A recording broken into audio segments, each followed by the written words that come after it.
So how was the week? Well, I think as they tend to do, it disappeared in a flash. And I guess we have to take that as a good sign. I know some people might think differently, but yeah, I think it's been great. I mean, for certainly for UK column, you know, I think at the end of the last episode of this, I was talking about, you know, looking forward to this week and the stuff that we might talk about. And I think for us, the news cycle in a way is as bizarre as always, but I think the format that we have and the ability to talk about it in extra greater length is fantastic. I think personally and professionally, it helps to be able to talk afterwards in a less formal, less time constrained capacity. I think that does actually make a difference. I think it's easy to get so caught up in something that you're reporting on that by the time you do it's in a sort of different part of your brain, and so to have that slightly slower time period afterwards is great. And I think with that fits well within your new show. And again, adding a different dimension of what's required of brain capacity to follow what people are saying and introducing completely new topics. I think it's fantastic. So, yeah, for me, been a very good week. And I'm just continuing to be staggered about how much we aren't able to put in the news because there's so much going on at the moment that there just isn't time, and it is incredible. I mean, we are well on the way to. I think, have we announced what we're doing with the news program? But anyway, I might as well just mention it. We're on our way to going back to 5 days a week. We haven't done this for many, many years because, there's no other way to cover the range of topics that we need to cover. And, we're regularly getting emails. Why didn't you talk about this? Why didn't you talk about that? It's impossible with the time constraints that we have. So we need to make more time for ourselves. But Charles, you said a moment ago that the news cycle seems so bizarre. Here's a thought that I had the other day.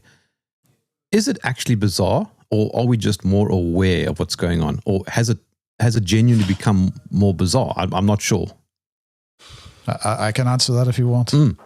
It's genuinely become more bizarre. Right, and there's a number of reasons for this. Part of it is real, and part of it is fake. It has become more bizarre because it's absolutely clear that on the establishment side, the people that are supposed to know what they're doing, they're supposed to be able to run countries, they're supposed to be able to run international relations and so on. They are off their heads, and so they're behaving in a particularly paranoid in many ways, but just aggressive and quite unpleasant ways. To each other, to the general population, and so on, because they're off their heads. That feeds through to everybody else. But as well as that, there is no doubt that we are in a massive information war at the moment, and a big component of that is the deliberate pollution of the information space with rubbish. And just any kind of rubbish to with a view to. I mean, they started using the term post-truth world a number of years ago, but the aim of the game here is because the term post-truth world came about around the same time that they started using the word trust in a particular way, and the aim of the game here is to so pollute the information space. Their intention, whether they're successful in this or not, we can talk about, but their intention is to try to push people to one location for trustworthy information, and the internet and social media is not it, right? So the aim is to so discredit everything that's on social media that really you have to go to the BBC or the Guardian for your information. And this is happening through the increased use of AI and algorithms to generate this content at a pace that nobody else can compete with, and it's also through psychological operations, actors like 77 Brigade and other various groupings of this type that are out there just pushing out the biggest pile of dung onto the internet that they can possibly do. Yeah, well, I'm certainly not going to disagree with any of that. I think what's one of the changes, it's not a new one, but I think that the effect is felt on a continuing basis and will be so, is that because everybody has been drawn in, exactly like Mike says, this extraordinary space, whether it's the internet or social media, or however exactly you term it. But the point is that the weighting of content across that medium is not like it was before. The ability of somebody to have something bizarre or stupid or wrong or questionable, whatever, for that to be magnified or multiplied in a way that never would have happened previously is quite commonplace now. And I think what has happened ever since I suppose they felt that it was inevitable and they had to, but when the mainstream publications started to, first of all, quote people from social media and then started to use it themselves, that was, I think, the beginning of the end, because for several reasons. I mean, one was that they were forgetting, or appeared to willfully forget, that Twitter, let's say, was a platform that belonged to somebody else. It wasn't this sort of transparent space with no prejudice, and I think they right from the start, they absolutely gave a wrongful impression of what these platforms were. And look where we are now with the censorship regime, with the powers in the UK that Ofcom has to prevail upon these platforms to chuck people like UK Column off their space. I mean, it's so where we've got to with it is perfectly extraordinary. But also, then they started putting out their messaging on it, and then lo and behold, the government follows suit. And I mean, the whole thing is it's the gutter, really, and a lot of these people and organisations really should not belong there. And in fact, just to exemplify that, I was just bringing up an image. I might report on this next week. I saw a tweet yesterday, I think it was. I mean, the sensationalism is just childish and extraordinary. But this is from the Justice Secretary, Shabana Mahmood, and there's a sort of graphic. Everything's about pictures these days. So there's a sort of picture of a graph that's quite clearly just been drawn on the back of a fag packet. But it says at the top, we're running out of prison places. And then at the bottom, this is from the government. It says, without action, there will be a total breakdown. And total breakdown is sort of highlighted in a block. A total breakdown of law and order. And this is from the government. This is not some sort of, opposition electioneering poster. They are putting this stuff out. And it's just crazy. It's crazy talk. What on earth do they mean by that? They are in control, but they aren't at the same time. And no one else can save you or quite what. I mean, to divine some kind of message from this is almost impossible. And I think this is part of it. People are so incredibly confused, exactly like Mike says, on both sides. I mean, the people that are putting the messages out don't even understand really what it is they're saying. But I think a part of that is because of the factors I describe, and that people have moved into spaces they never should have done. They haven't really considered that. And the other thing, I think, is that this relentless sense of the necessity for immediacy, it just drives an agenda of utter pointlessness. These, particularly from the government, they have these Twitter accounts, so therefore they've got to put stuff out in there. I mean, you look at the things that get put on there. I mean, why are they there? They do it because that's how the system works. If you don't put content on there, people don't follow you, people don't share your stuff, whatever. I mean, why does the Home Office need followers, for example? I mean, it's the Home Office. It's not just going to not exist if people don't look at its Twitter page. I mean, in a way, sadly, but yeah, it is very, very strange. One of you mentioned post-truth. And something that I was thinking about recently is exactly that. It's always the other person, though, who doesn't know the truth. How do you discern what is true and what isn't true? Well, the first thing is you've got to. I mean, I'm not accusing anybody here, but we have to stop being lazy. We have to stop. There's a very much an approach that many, if not most people take, that if somebody who they view as being a trusted voice says something, that therefore it's true. And that's not necessarily the case. That applies to me. The last thing I want is for anybody to take anything I say as being gospel or the truth. That's not the point. I'm putting out information which I believe to be correct. Otherwise I wouldn't put it out.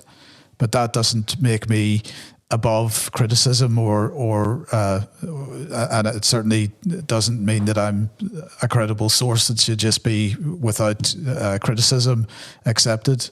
Everything needs to be checked, and it needs to be checked with primary sources, not with I don't care what platform you trust, in inverted commas. That is a secondary source. So I mean, just to give an example, many occasions I'll see something on the BBC or in mainstream media which talks about a report said, and often, and of course they never link to the report, and it actually takes a lot of effort to get to the source. And when you get to the source, you find that the source didn't say that at all. They've spun the story in some way. So the key thing is to drop the laziness and actually put the effort into trying to work out for yourself what the truth is, and that means going to as close to the source of the information as you possibly can get. And then you can start to analyze and make a decision for yourself about what the truth is. I mean, assuming there is an objective truth, and I believe there is an objective truth, because ultimately, something has happened, and something is correct.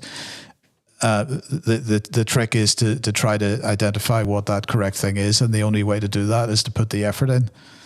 And most people don't do that. Most people simply share the sensationalist material that they find on social media without any discernment or actually working out whether it should be shared or not. And that in fact, every time somebody does that, anytime somebody looks at a post on social media uncritically and just shares it, they are doing the other side's job, because because the other side, the establishment wants rubbish shared on the internet, because that gives them the justification for everything else that they do in terms of the censorship regime. And so, it is, in my opinion, beholden on us all to actually not just with, as a knee-jerk reaction, share the latest sensationalist post. You've got to put the effort in, work out, is it correct? And if it's correct, absolutely share it as hard as you can, but only once you're happy that it's for certain correct. Yeah, I mean, I think, like Mike's saying, I mean, the issue is, insofar as truth is concerned, is there one objective truth? And without wanting to sort of dodge or complicate the issue, it does depend. It depends on, if you're the example you use, where, say, the BBC will cite, refer to a report, which also, by the way, one should add, is usually a report that's come out well over 6 months ago and hasn't been addressed at all, but probably will have been dealt with by UK Column. It's something like that. You can go to the report and you can see for sure that what has been reported by the third party is just not correct. So there you can find an objective truth there. I think in a lot of other situations it's a little bit more nebulous than that, perhaps, and that does put us into slightly difficult waters. But then it becomes a matter of belief, and your beliefs are underpinned by very thorough research, and an appraisal of all the factors that you can put before yourself. And so, we're in a sort of dodgy area, because this does sound a little bit like post-truth and this, that and the other. But then the absolutes are really rare. And I think we do, I mean, going back to what you were saying, talking about facts in the COVID era, I mean, how utterly laughable that it should be the scientific community that would declare there to be absolutes. I mean, it's as though the whole meaning of science has been completely forgotten.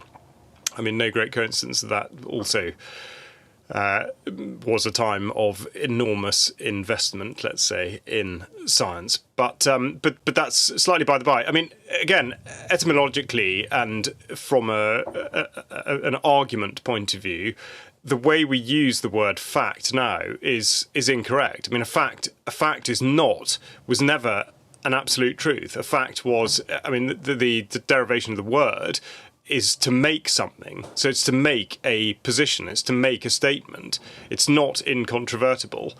And yet that's how they're used now. So when we talk about scientists putting out facts, or the government's putting out facts, well, actually what they're meaning is it's something they have made, it's a position they have made, which is absolutely open to challenge. But of course we sit there and think, oh right, well in which case that must be that. I mean, maybe we don't, I hope we don't, but people do. And I think that's a really important distinction to make.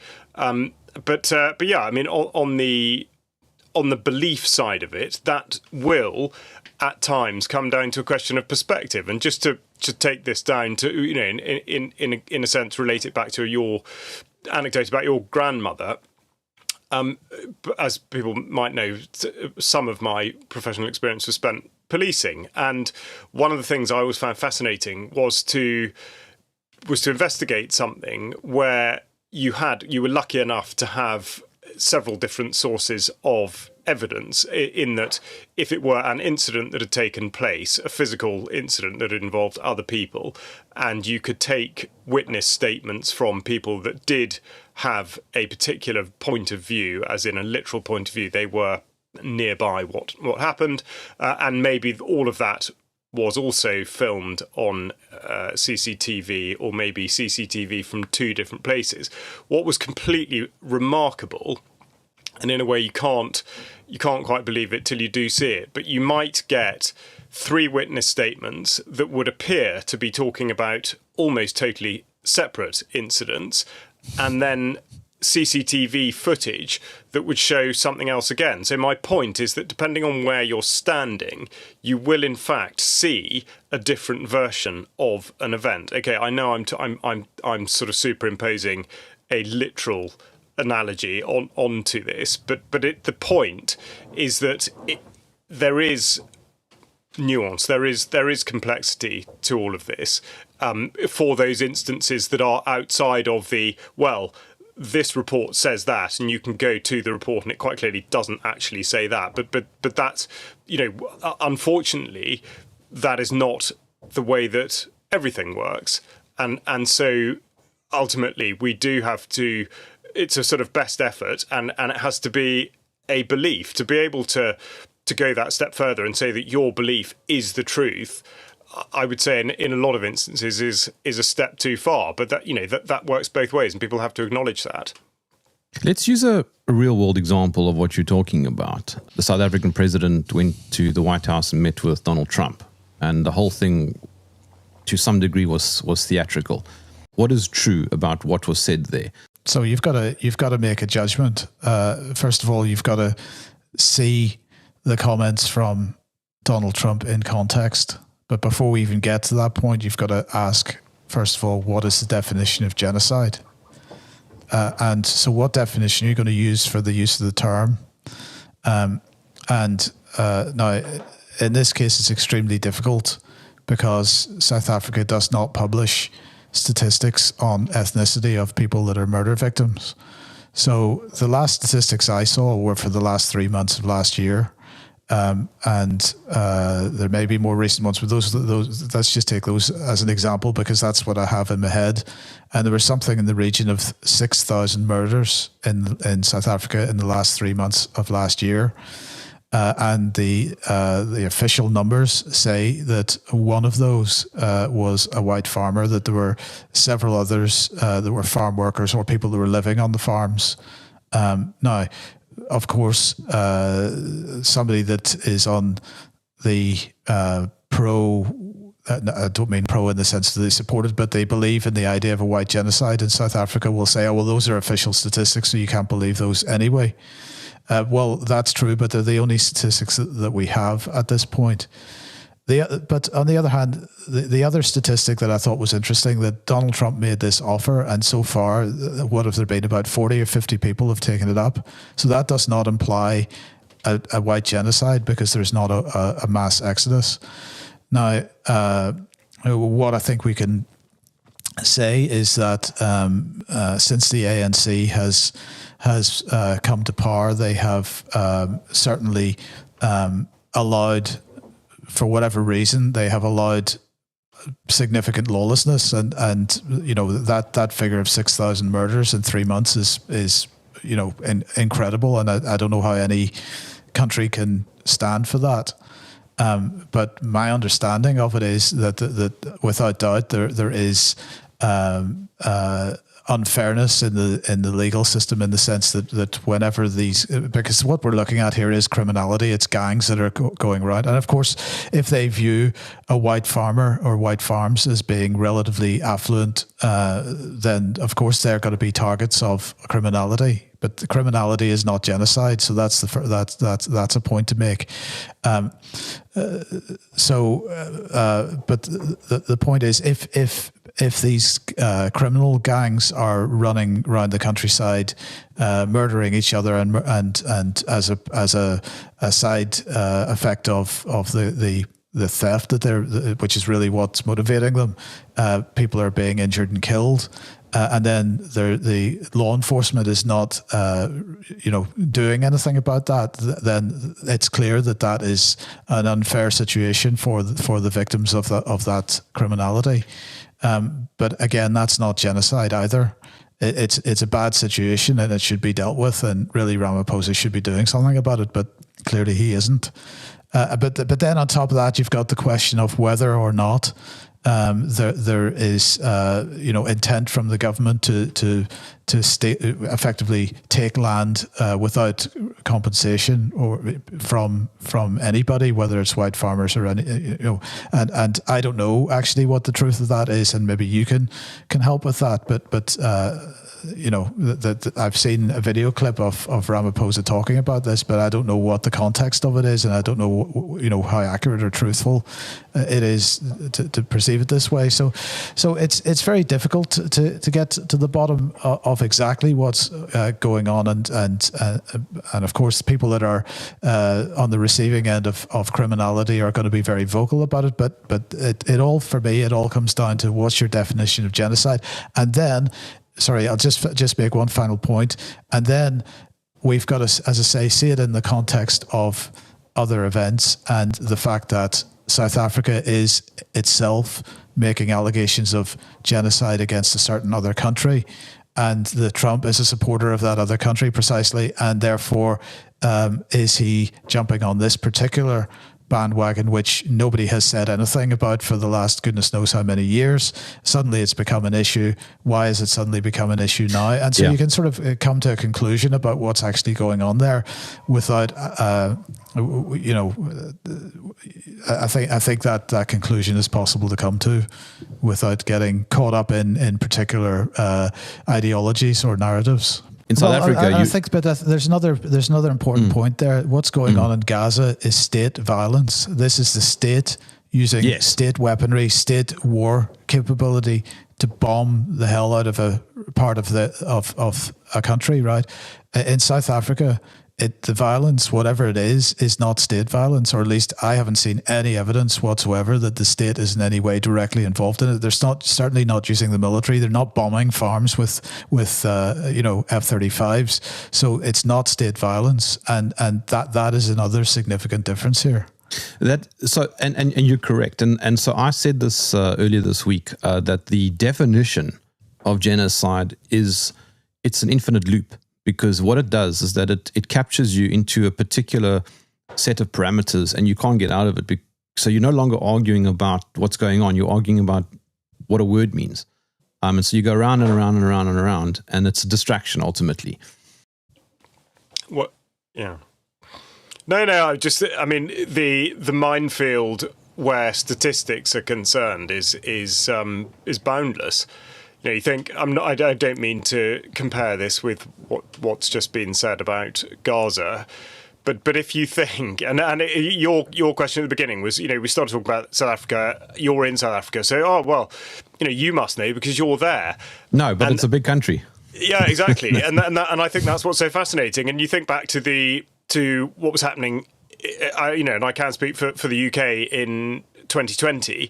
If you had lived in Austria and you'd called your English or Welsh or Scots, Northern Irish friend and said, gosh, you know, what's with this pandemic thing? You know, is it real?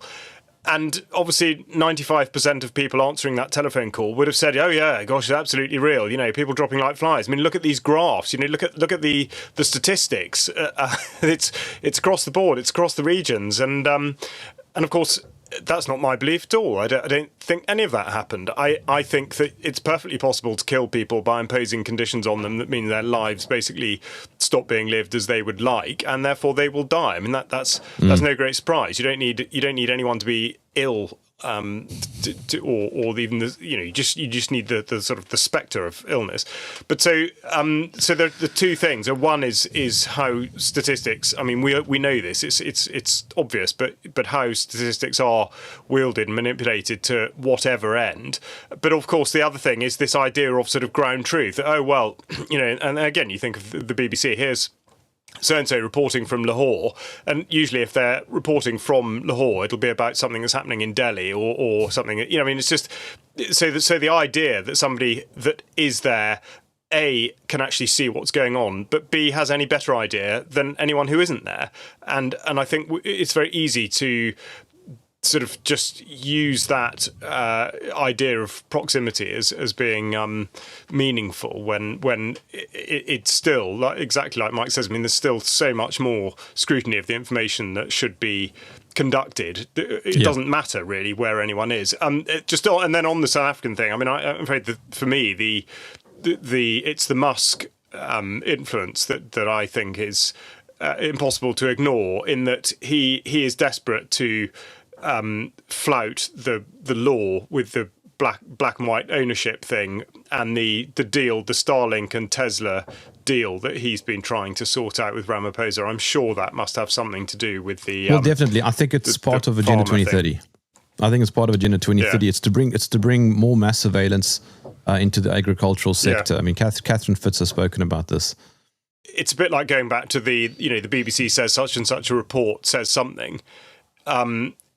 In actual fact, whilst, I mean, let's say, you know, climate change, the whole sort of, 97% of climate change scientists say this, that and the other. So yes, it would be perfectly possible to read a report and come away with perhaps more than one conclusion, depending on your point of view before you started reading it. And I think that's that's the Douglas Murray thing. It doesn't matter where you take Douglas Murray, he's not going to stop being a Zionist. And so in a way that's immaterial. However, there absolutely, of course, there is. I mean, I would say there is absolutely a value in going to the source, whether that be a physical place or whatever. But exactly like you say, that doesn't qualify you to have an opinion that cannot be challenged. Just as a matter of interest, I don't know if I told you, I was at a dinner last year with Douglas Murray and a bunch of other people. He came to South Africa. I was actually invited. I'm not exactly friends with him. And there were maybe, 60 people at the dinner. And he said that Israel must not stop bombing Gaza. And everybody took their glasses of wine and chinked and cheered and clapped. And I just watched this and I thought, this is incredible. Yeah, that's it. Sorry, forgive me. Am I not correct in thinking that you impersonate his voice fairly accurately? No, I can't impersonate his voice. I can't even sound British. What are you talking about? I thought you did quite a good Douglas Murray. I thought I heard you say it the other way. Oh, well, okay, fair enough. It wasn't something to work on for next week. Listen to my accent. I can't even come anywhere close to your accent. Well, that might be a good thing. Yeah, I mean, but that's it. That is exactly it, and it's perfectly astonishing. We were talking in Extra on Wednesday's news this week, following a report that Sandy Adams had done about the Delphi technique and about manufacturing consent. And this is it. It is absolutely amazing. She showed a sort of cartoon of a bunch of people all verbally agreeing with something, and the little thought bubble from everybody's heads was, no, that I can't remember what the exact words were, but no, this sounds like a terrible idea, I don't think so. And yet everybody said yes. And it just constantly astonishes me. I mean, I know it shouldn't, because that sort of sounds as though it's terrifically naive, especially after all this time. But at any level, really, of society where these sorts of ideas get floated or pushed out, there has to be a start point for that. There has to be an initial meeting where somebody says, bombing civilians, what do we think? And, why do people lack the integrity and the moral courage to just say straight away, no, we're not doing that? Because you've just hit the nail on the head as to why we're in this mess in the first place, and why I get personally so frustrated with anybody who says, "But what can I do?" Right? What we need to do, what each of us needs to do, is to start with ourselves. We need to develop the moral courage and the moral backbone to stand up and say, "No, this is not going to happen in my name," or whatever. It doesn't matter whether we're talking about genocide in Gaza or a low traffic zone in a local authority. It doesn't matter what the topic is. If you disagree with it, you've got to have the guts to stand up and say, even in the face of, you being the only voice in a room of 100 people, it doesn't matter. We've got to, each of us has got to start right there, because without that, everybody just goes along, and I can't remember when the conversation was. Was it last week when you were talking about the suggestion that people will go to the camps without to the gulags? This is why it's important that we have to work on ourselves first before we even start looking at what's going on the outside. It's what's inside that is the key, and that's why I'm seeing inaction from most people. Even people that are very strongly disagreeing with everything that's going on around them, they sit there and say, well, what can I do? I'm not going to write to my MP. I'm not going to, they won't take a single step, because there's always an excuse for not taking that step. And that's got to change. Everybody's got to be speaking out in some way. It doesn't matter what way it is or how people choose to express themselves. Find the most creative way to express yourself you possibly can, but you got to have the fiber to do it, and that starts with us. Yeah, it does. Yeah. I was thinking. Yeah, sorry, go on, Charles. No. That was it. No, go on. No, I was going to say that this whole thing about finding truth it's a forever war, isn't it? It's not something that will end anytime soon. It's not like we're going to wake up one morning and go, right, today we know the truth. It has arrived and we can now see it. I mean, I think this is part of the existential crisis of humanity. It goes, I think, even way back to the Greeks, the ancient Greeks, and even further, trying to figure out what was true about what was happening around them. But I don't see that as a crisis. That's not a crisis. That's what life's about. That's fun. That's working out how life works. True. Yeah. We should be looking at that as being something that gives us enjoyment. Right. Okay. Right. Yes. That's a good point. Yeah. Sorry, I interrupted. No. But I mean, what you're saying is actually correct. So it's not an existential crisis. There are very few, I suppose, existential crises, and they don't really have to do have anything to do with truth. They probably have to do with things like volcanoes and and the sun exploding and things like that. No, I think you're onto something there. I think the existential crisis is the fact that people are actually not interested in discovery, and I think that is the problem. They're not interested in engagement with life in any. They want to go and get drunk at the weekend, whatever, because actually they just want to escape from what's going on around them, and that's the existential crisis, in my opinion. You know, like in the last few years, this idea, for example, of being vaccinated has become cult-like in its status. For the longest time in my life, I can never remember a stage when asking if somebody was vaccinated or unvaccinated elicited such an emotive response. I think this started well before that, Jerm. You know, if we look at Brexit, for example, and there's other things before that. Again, this has been a process that's been developing for a very long time, and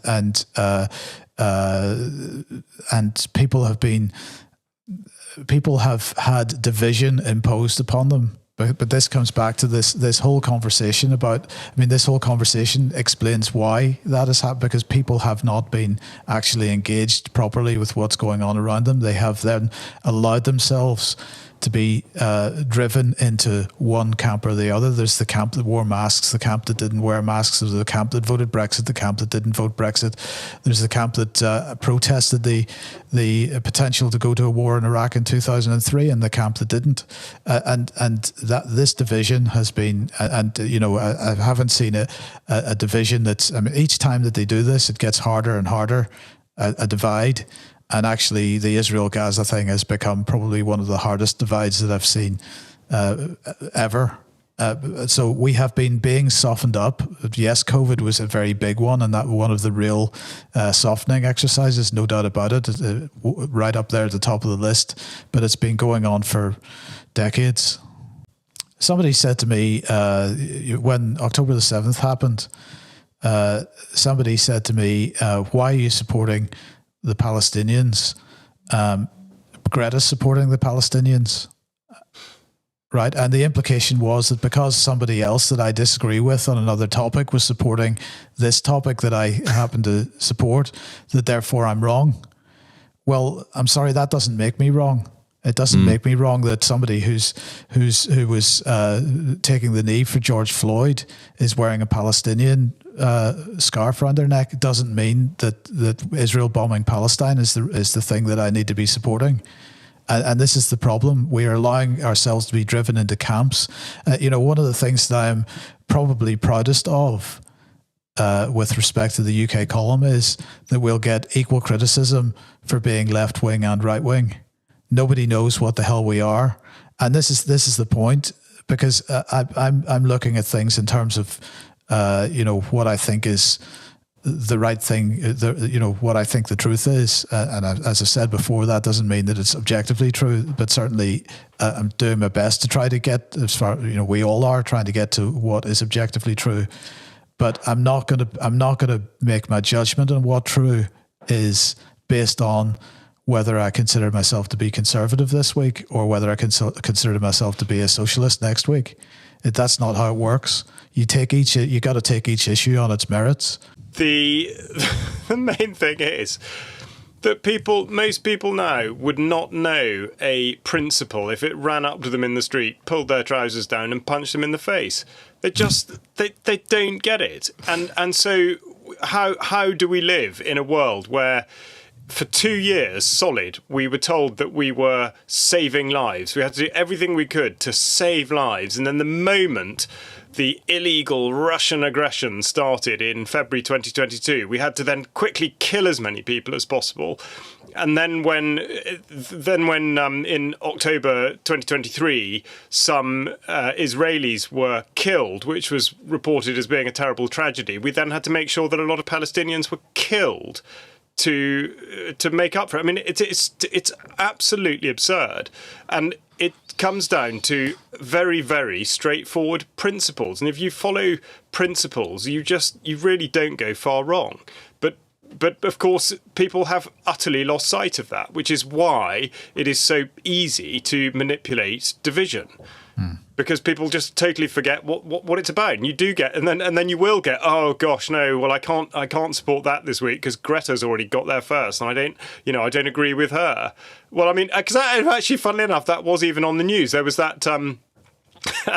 She was in Tbilisi. She was. Do you remember there was that rather awkward video of her dancing in the streets in Georgia? And I think I made a throwaway comment. I said I felt rather sorry for her because she did look a little bit pitiful. She was just sort of dancing, not terribly convincingly, on the street in Georgia, and it was all a bit awkward. And at a very human level, of course, I felt sorry for her. I feel sorry for her for a whole host of reasons. She should not have been put in that terrible position of just a lifetime of absurd pressure that she frankly sort of had no part in, didn't really understand. So of course I feel sorry for her.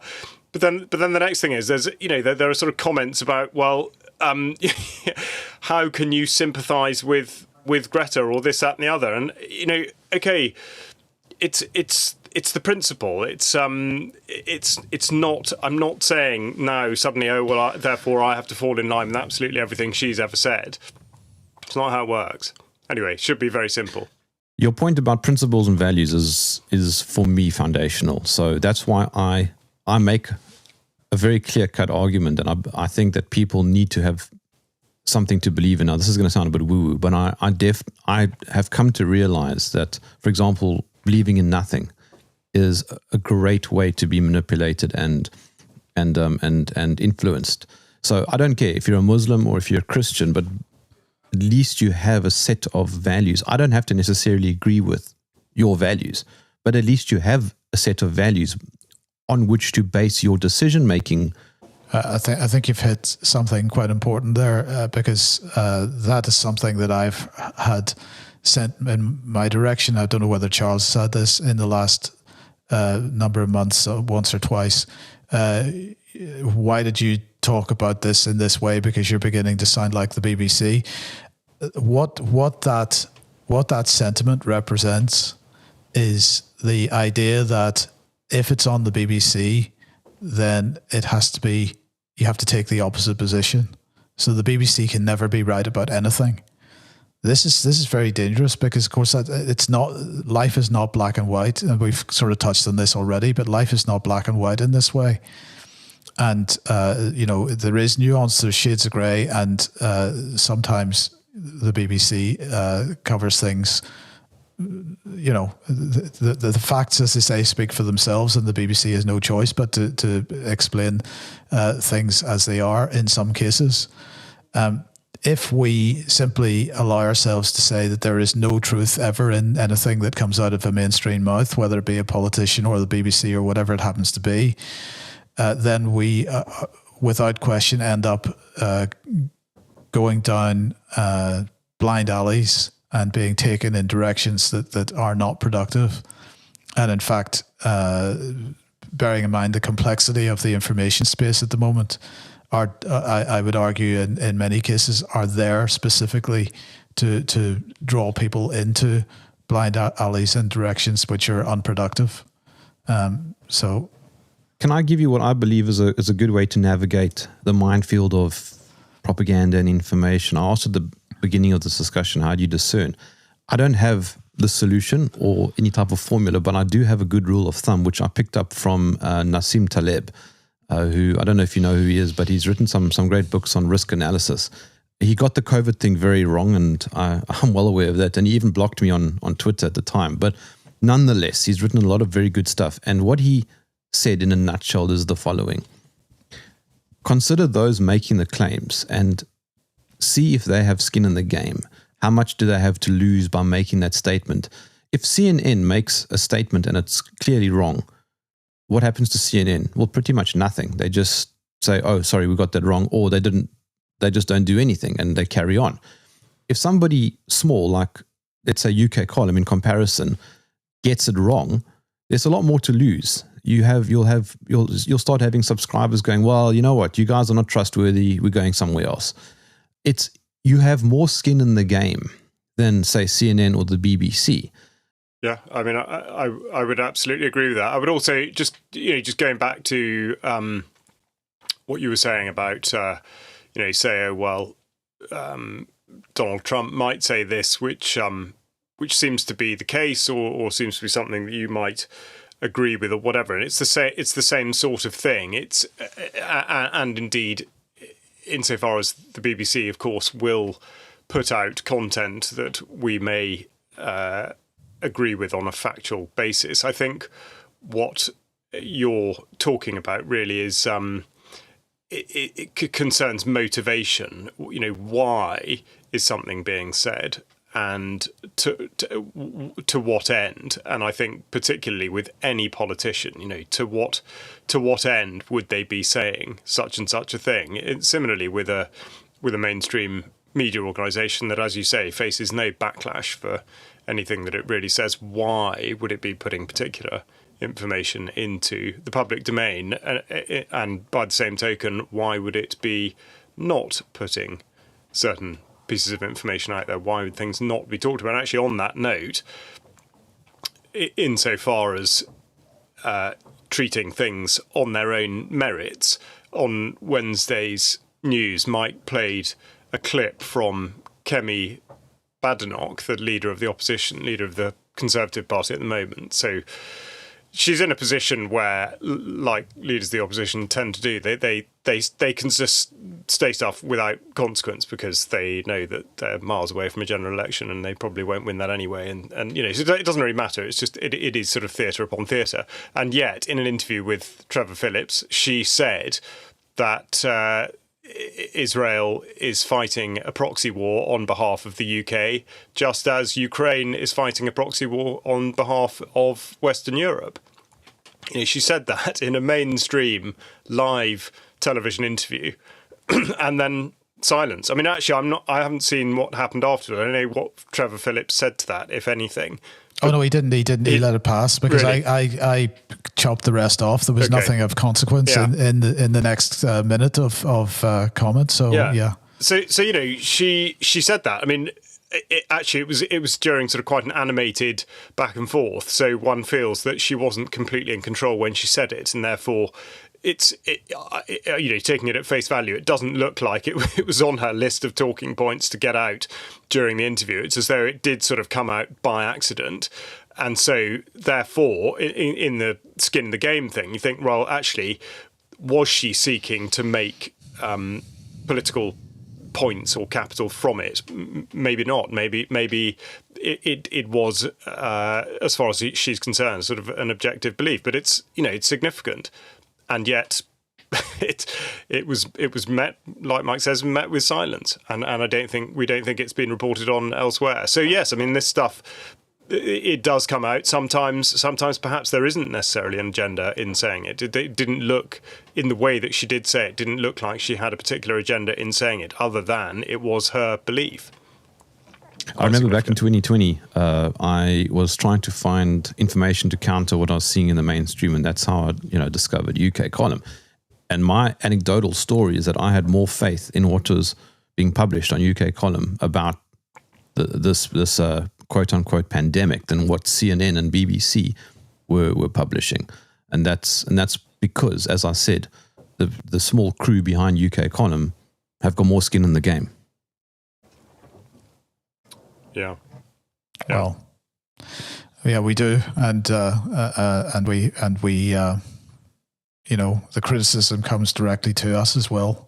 There aren't 500 layers between us and the public, because it's not often that if you want to criticize a specific reporter or presenter on the BBC, you don't get to do that directly. You got to go through Capita or whoever's running the BBC call center. So the criticism comes directly to us, and we don't get the opportunity to respond to every email or every comment that comes in our direction, but it's by and large, it's all read and it's all considered. So, you know, there were a couple of comments for me from yesterday's coverage of Wednesday's coverage of King Charles in Canada, and people suggesting that the allegations of abuse in the church-run schools for Indigenous children were over-egged and not quite accurate. Well, that message has been received and will be taken into account. I'm not sure. I think there is plenty of evidence to suggest the abuse that I was talking about. But you know, that obviously will that feedback will be considered, and you know, if there's a correction needs to be made, it'll be made. But you know, that's still a bit of work to be done there. The point is that the feedback comes directly to us, and so it's not just the fact that there's financial skin in the game, which there is in terms of memberships and support that way, but also the direct contact that we have from our viewership. Well, let's come in for landing. Final thoughts. After you, Charles. I think the ladies theme, first. Very kind. Okay. Yes, I think as a theme goes, or not a theme, you know, like a sort of a talking point. I do think principles, you know, the really elemental aspect of dealing things on their own merits. So exactly like we've been talking about, you know, why would you make a rod for your own back and disagree with an organisation or a person based on who they are? I mean, that sounds like an extraordinary prejudice to carry around to, I would say, no effect or only a negative effect. So taking everything on its own merits is a much more straightforward way to approach things, and I think in the pursuit of an objective truth, if such a thing exists, that's the way to go about it. And again, in terms of forming your own points of view, which are totally critical, to follow principles and values. I mean, again, this is really interesting because something I've been pursuing for the last few weeks started with a story that the Ministry of Defence tried to get a grip of, which was a Royal Marine who put out a survey about the policy for diversity in the Royal Marines and how it would affect the combat effectiveness and this sort of thing. I mean, I would say, you know, totally legitimate concern with the way in which things have been going. Anyway, the Ministry of Defence took the survey offline and then said that this was an issue of values and standards, and all regiments, units in the armed forces have their own set of values and standards. And the idea was that there was conflict between the Royal Marines' values and standards and this action. But that really wasn't the case. You know, they're written down in black and white, and nothing this chap had done was in any way a challenge to the values and standards of the Royal Marines. In actual fact, it was absolutely based on him wanting to uphold that. In fact, for the commandos, it's slightly different. They have the commando ethos, I think it is, and something else. I apologise to all the bootnecks who will be shouting at the screen saying that I've got that wrong. But whatever it is, the Royal Marines have something slightly different written down. It's more simple. There's four key parts. But this, you know, this was just spin by the Ministry of Defence, and that's where they get in trouble. I mean, I think that's the flip side to this. If you're not principled and you don't treat things on their own merits, you create a world of trouble for yourself. And this is where we go back to the beginning with the news cycle being so crazy and people just being nutcases sending out things that just don't make any sense. And I think this explains, in large part, if one's to assume that anyone is attempting sincerity in the first place, this is why people get it wrong, because they don't stick to the very, very fundamental and foundational point. And everybody veers off course. And that works both ways, not just those that are putting out the information, but those that are receiving it as well, which is why we get idiots like Douglas Murray standing up saying, let's bomb Israel. And everyone goes, oh, yeah, go on then. Daft. Yeah, I would say that, you know, we were talking about resistance starting with us internally and sorting ourselves out. I think something that we have, a skill that we have lost if we ever had in the first place, is dialogue and the ability to have a conversation with someone without running into entrenched positions and without basically just trying to shut them down. We've got to be able to find a way to talk to each other even when we are in completely opposing views. We're being driven into extreme positions by what I believe is a psychological information war, and we've got to start recognizing that is being done to us, and that if we allow ourselves to be driven to the extremes, which we increasingly are, then that is in fact doing the job of the people that are trying to push us in those directions. So we are behaving like sheep. Even the people who think they're wide awake are behaving like sheep in their own way.